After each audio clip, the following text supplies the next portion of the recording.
Hey there, I'm Yankel, and today I'm going to share with you a very non-traditional but really easy to make corned beef recipe. Now, here's the thing with corned beef and what you're probably used to. When you see corned beef in the store, it's been brined in liquid and infused with nitrates, which is why it's pink. Back in the olden days, corning beef, or salting it, because corn is actually an old English word for hard little grains, so grains of salt, corned beef, they used to cure it with salt. So that's what we're gonna do. We're gonna do a dry brine using all of the ingredients and flavorings that we would find in a pastrami, because believe it or not, I like pastrami more than corned beef. All right, let's get started. First thing we're gonna do is mix up our salt mixture. So I've got 1 cup of salt, sugar, cinnamon, coriander, and black pepper. And to me, that is the magical flavor combination of pastrami, but we're gonna infuse our corned beef with that. Pastrami is actually just corned beef that's been smoked. And in this case, corned beef generally, what we're familiar with is the brisket, and that's what we're using today. We're gonna just mix that up. And what we're gonna do is we're gonna rub it all over the meat, and then we're gonna refrigerate it for 24 hours. Now, normally if you use a liquid brine to make corned beef, it takes 7 to 10 days, but ain't nobody got time for that. So we're going easy, 24 hours in the fridge, and it's going to be amazing. All right, so we've got our brisket, and we're using just the flat of the brisket. Now the flat is fairly lean with just a little bit of fat on top. And what that means is we want to infuse as much moisture in there as possible. Now the salt is gonna help replace some of the natural moisture in the meat with flavored moisture, which is what we want to happen. All right, all over that brisket, top and bottom. And don't worry, we're gonna rinse it off before we cook it. So right now we're just adding flavor, and a little bit of curing is gonna happen.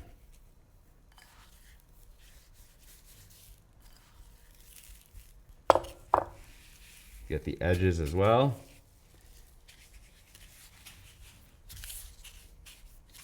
I'm just gonna dump a little more on top for safety.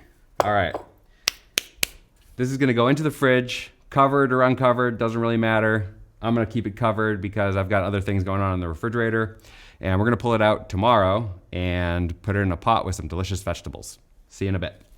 While we let the corned beef sit overnight, we're gonna prep some of our vegetables. Now, the vegetable choices are partly what you typically find with corned beef and cabbage. We've got cabbage and some root vegetables.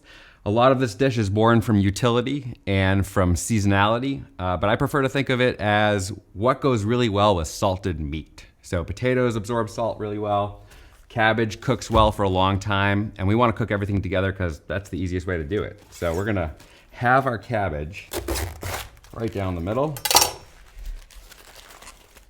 Pull off some of the extra leaves on the outside. Those stay pretty tough. And then I'm actually gonna core the inside. I wanna remove this piece right there. So I'm gonna cut a triangle like so. And take out the core. Now I'm gonna leave the cabbage in large chunks because I don't want it to just fall apart when it's cooking. So we're gonna go into a couple of wedges. And we're gonna go right into the pot with those. And for the other side.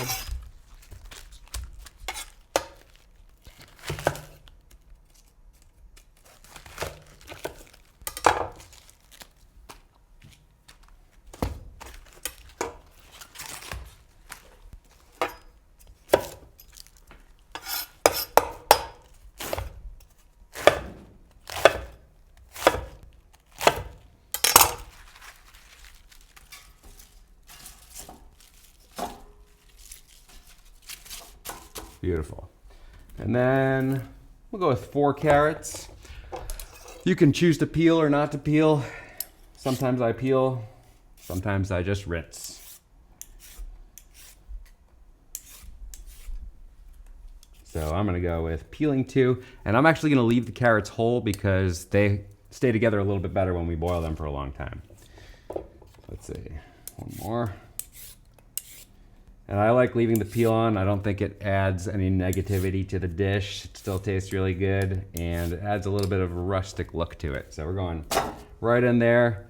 Potatoes, we're gonna leave whole. We'll cut them up afterwards as needed, right into the pot. And last but not least, an onion. Onion is actually going to pretty much melt with an hour and a half of a good healthy simmer, but it's gonna add a ton of flavor.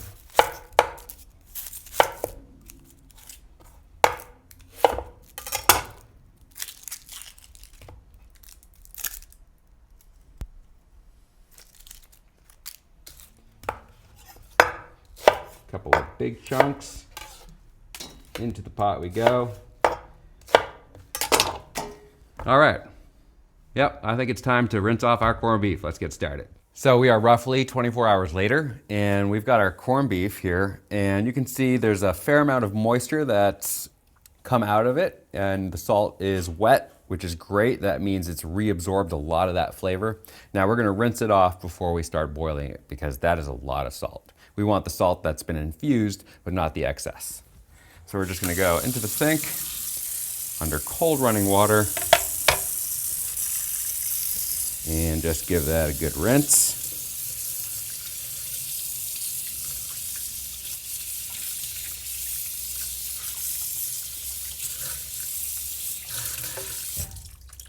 Perfect. Heading over to our pot. So here's what happened overnight in the refrigerator. The salt is really the star of this show.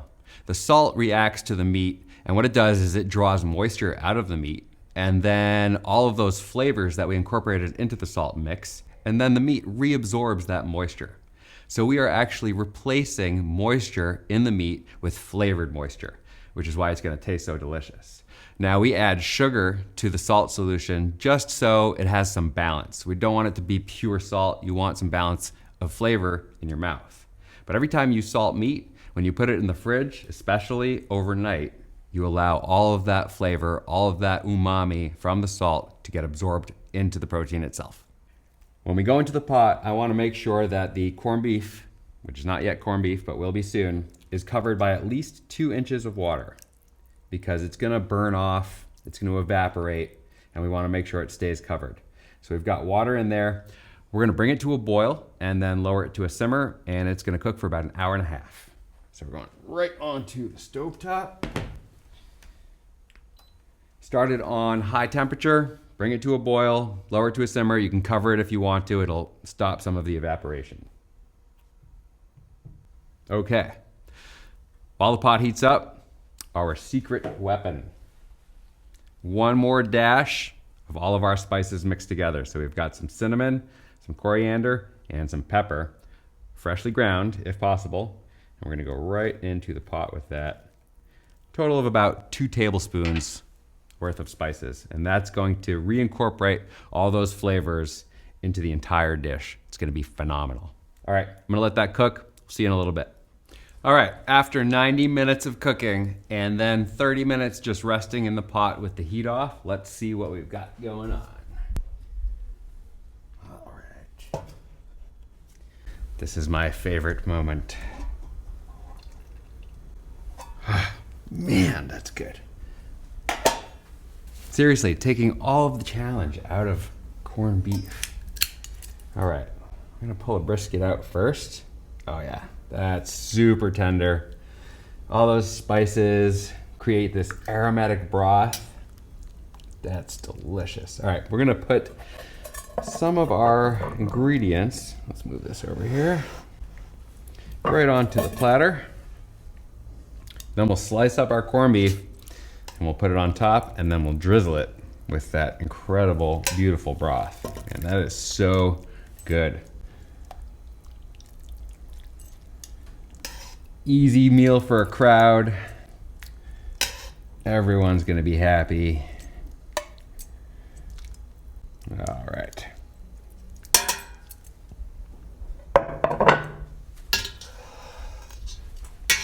Let's see how tender this thing really is.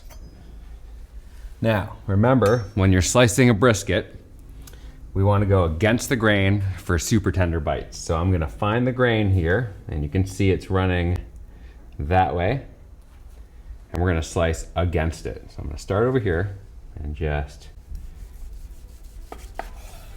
that's perfect.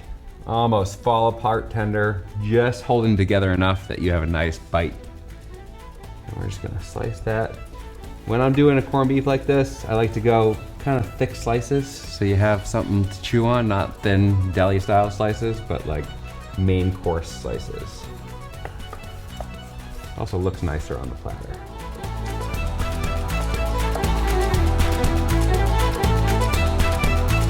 That's gorgeous. The 24 hours in salt adds so much flavor to this, it's incredible. You're gonna get that rich, salty bite every time. Easy to cook.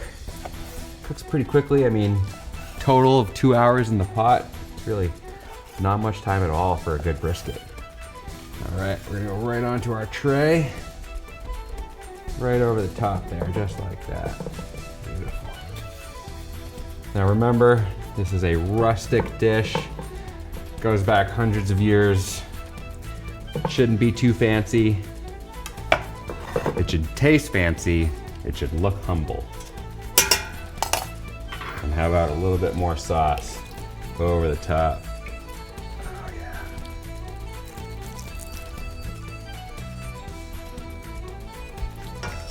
Well, I don't know about you, but I'm ready to feast. I'm gonna go find some friends to do it with. In the meantime, go simmer yourself a brisket.